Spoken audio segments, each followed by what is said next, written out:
যে হৃদয় ভাঙ্গার গর্জন, এটা 100 টাকার বই ছিল। তো এটা নিয়ে তো কনভার্সি চলতেছে, মানুষ বলতেছে 100 টাকার বই 1000 টাকা কেন নিচ্ছ, এটা নেওয়ার কারণটা কি ভাই?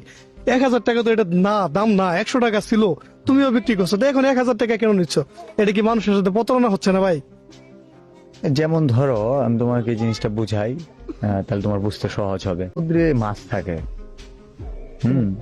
যে জেলে মাছ ধরে, সে কি এই সমুদ্রের মালিক যে তাকে কোনো টাকা দেয়? না, ফ্রি, হ্যাঁ, ফ্রিতে ধরে। ফ্রিতে, তাই না? আবার যে ওই মাছটা বিক্রি করে, মানে কোনো হোটেলে যদি কিনে, সে কি ফ্রি কিনতে পারে? না, টাকা দিয়ে জেলের কাছ থেকে কিনে। জেলের কাছ থেকে কিনে। আর মাছের টুকরাটা ডুমা যে বিক্রি করতেছে, মাছের পিস, সে যে বিক্রি করতেছে, সে কি ফ্রিতে বিক্রি করতেছে? না, বিভিন্ন প্রসেসিং করে। প্রসেসিং করে, এই জন্য দামটা কিন্তু অনেক বেশি। একটা মাছ কিনতে যা লাগে মাছের পিস ভাগ করে আরো বেশি সেল করে। তাহলে যারা হোটেলে ব্যবসা করে তারা কি প্রতারক?